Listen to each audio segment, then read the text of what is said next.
Hello everyone, welcome to another tutorial on the tutorial series of object-oriented programming in Java. So this tutorial video is specifically talking about more on the access specifier called protected.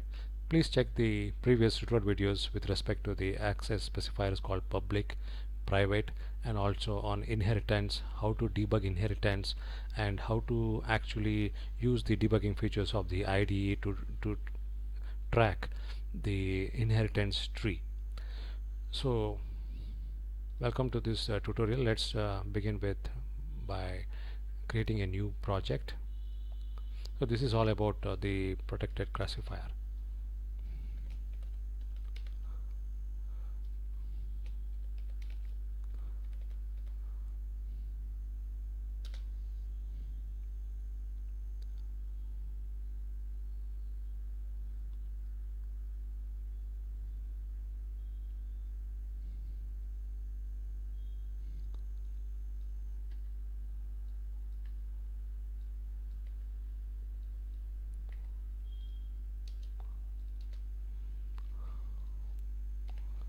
Okay, our project is ready.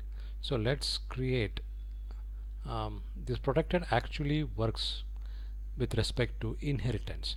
So we need two classes. One is the parent class and the child class. The child class inherits the parent class, and the parent class will have the three access specified variables, which is with the keywords called private, protected, and public. So let's create a new Java package called parent. So in the parent, let's create a Java class called parent class.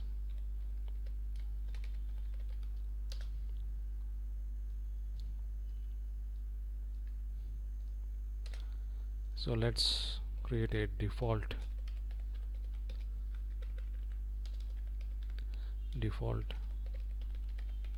constructor with a keyword called public, and the name of the method is same as the main name of the class. So please check the previous tutorial videos, especially on overload default constructor. It will be very much useful for people who want to do some real world projects.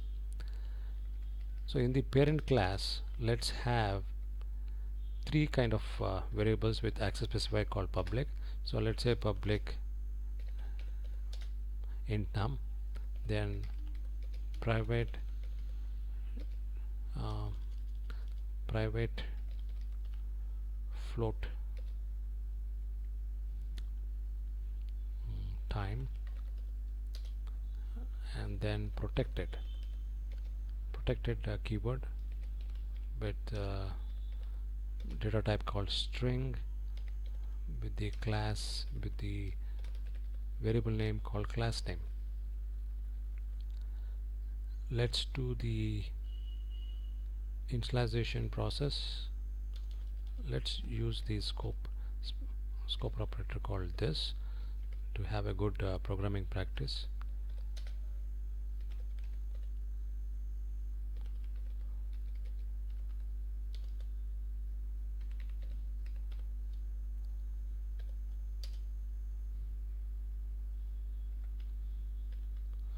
So you can use a word called f.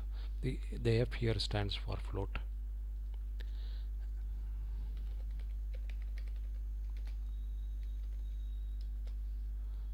So the string variable class name actually will have the name of the class in double quotes. So we need getters for time and class name. So we'll create public float get time,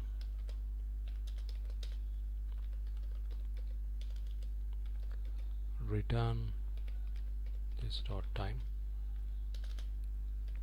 then another getter method for string, which is get class name, and returns this dot class name. And public is the num is actually public, so we can directly access the parent class variable called num. So let's create a package for child. So in the child package we'll have a Java class called child class, because it's all necessary for inheritance to work. Let's create default constructor.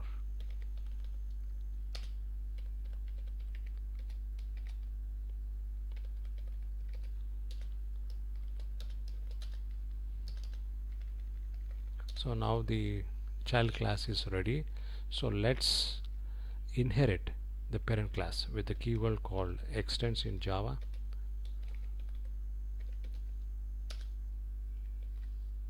Not parent. This is one way of doing, but let's do directly, so that the parent class is actually in the import methodology, rather than we are having extends parent class also you can do, but that is not very convenient with respect to readability of the program. So we should have an import that proper class from the proper package, meaning the namespace is properly followed with dot operator. There is no colon operator. For example, people coming from C++, there is no colon in Java. It's all dot operators. Is object oriented programming, like everything is an object in Java. So parent class is actually the class inside the package called parent dot. So this is the namespace with the keyword called import, and semicolon is required for the end of the statement. So we have successfully inherited, meaning child class now inherit parent class. So what we can do is let's override. So system dot out. I'm just using some variations of access. Parent class num value equals, so using the this operator I will get num, because num in the parent class is public. And next let's change this dot num equals as an integer, then this dot get time is actually private, get time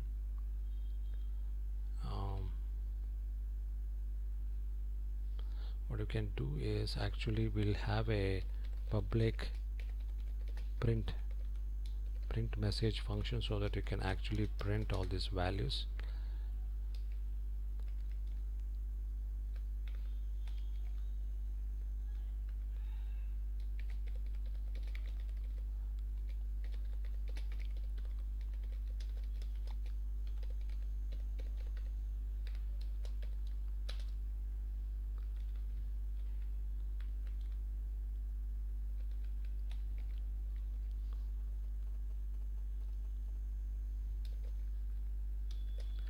So it has three variables: num, time is actually private, and float. So how to access private is to have access the getter method.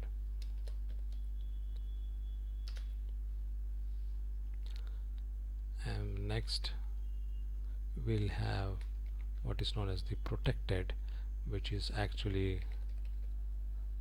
class name.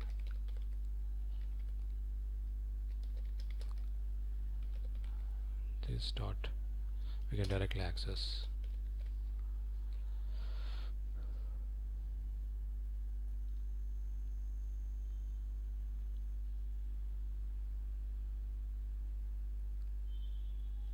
This is not comma here, this is a plus here. So get time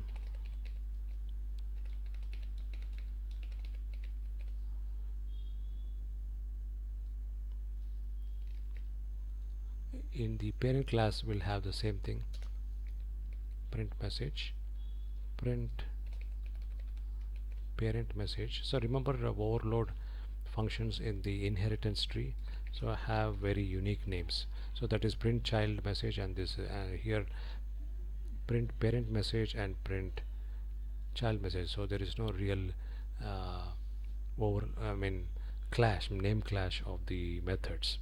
Otherwise you have to use the @override methodology or annotations. In Java it is known as @override annotations. So let's not make it very complex. Let's keep the program flow as simple as possible. So we'll have distinctive names, because in a very big project there is a possibility of the functions having the same names, or there is a requirement. Then use the annotation in the derived class @override, so that it will override the default method that needs to be accessed when the class object gets instantiated. Please check our previous tutorial videos. We have a tutorial video on overload constructors, as the same time the overload and the inheritance, so that we will be talking at @override annotations. So parent class will get the direct access as num.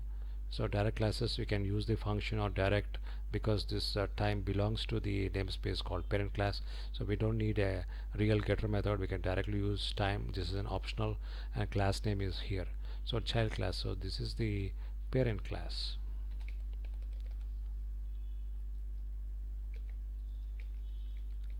So the parent class. So let's come to the child class. So child class, we are actually reinitializing the value of num to 384. Previously it was initialized to value of 38. So how to override?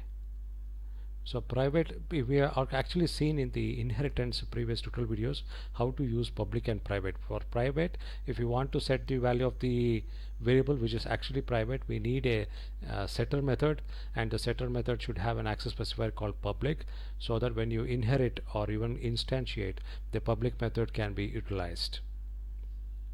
And this tutorial video is we're talking more on the protected classifier. So the protected behaves as public for the inherited class, meaning for the child class which is inheriting the extents, the inheriting parent class, the variable called class name behaves as public. So we can directly access class name here.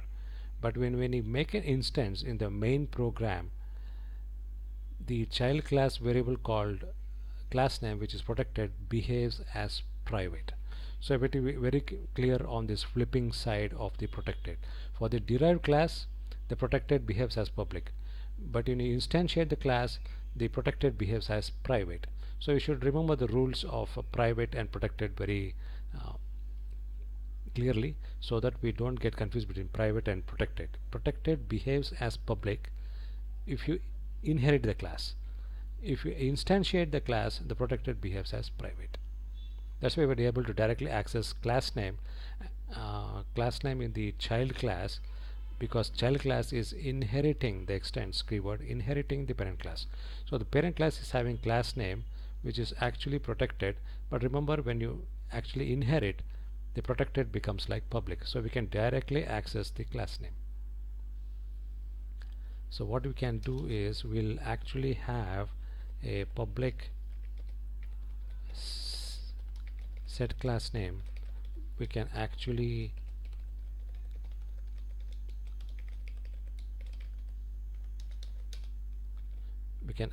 set the protected class name to the explicit class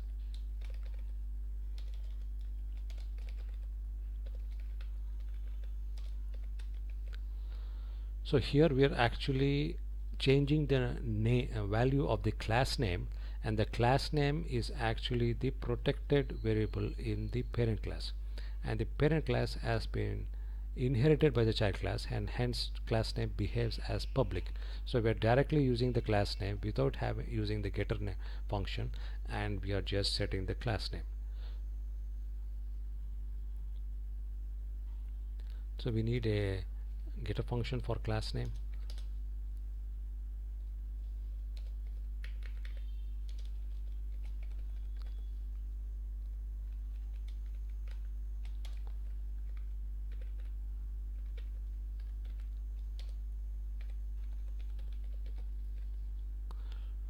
So this is directly returning the class name from the parent class, which is protected. So So get class name is actually here, so we'll actually override using the annotations at override. So this class name is actually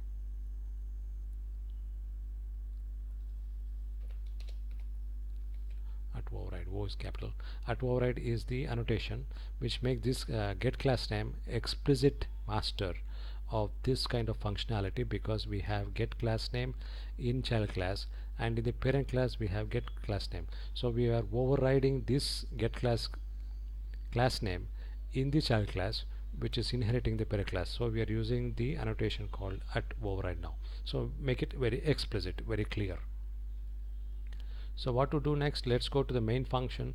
Let's create a child class object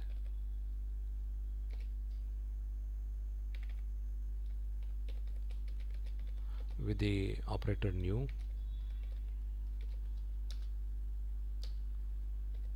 So we have actually imported the child class from the package called child. That's why we have child dot. This is the namespace.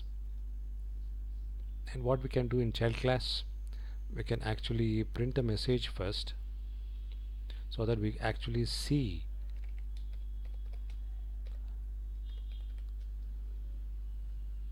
print child message, and then we'll actually set the class name.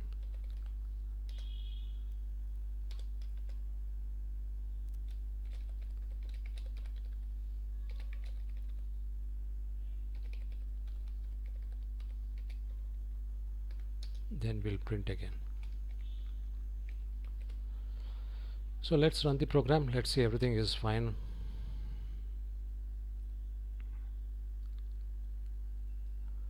So we have the default value coming from child class. This is the instance. This function is getting executed, and where and in the child class we actually change the value of num to 384.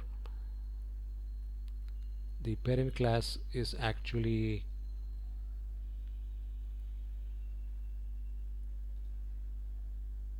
so here we are actually printing what was the original value of the num in the child class constructor. So the original value of the num was 38, the parent class. This statement is getting executed. Then we change the value of num. Remember, num is the actual variable in the parent class, and it is public. So we can directly access in the child class, because child class is inheriting parent class with the extends keyword. So we change the value of 384. So when this function actually executes, it actually is printing the value of the child class, which is 384, and 12.3.7, which is actually this one, and which actually prints the parent class, which is actually this one, because we are actually overriding the value here. So we actually printing the value. So these are all the default values, and this is the value that is actually changed in the constructor of the child class, which is overriding the actual value of the num in the parent class. So once we set the class name explicitly, because we have a set class name, which is a public access specifier, and is overriding the class name, and the class name is actually protected. So inside class, the class name behaves as with the classifier called public, but when we instantiate the class object, it behaves as private. So we need a setter method to explicitly set the value of class name, which we just read it here, and then finally printing. So we get the overridden value of the class name value, which was originally parent class. Now it has the string called from child class settings. So remember that the protected behaves as public in the derived class and behaves as private in the instance of the class. That's why we have a set class setter method, because class name behaves as private in the instantiated object, but we are able to directly access inside the child class because it is inheriting parent class, and child class is actually protected. So the child class behaves as public in the inheritance path, and it behaves as private in the instantiated class object. So this tutorial video was all about talking this protected classifier. Hopefully it was clear to the viewers the difference between public, private and protected. So this tutorial video talk about only protected and its access flipping, that protected behaves as public in the inherited class and it behaves as private in the class object instantiation, because when you create a class object it behaves as private. So you need a getter method and a setter method separately. So I think I will end this tutorial video here. Thanks for watching. Thanks for watching this video till the very end and staying with me. Please stay tuned for the additional videos coming in the tutorial series. Thanks a lot. Bye.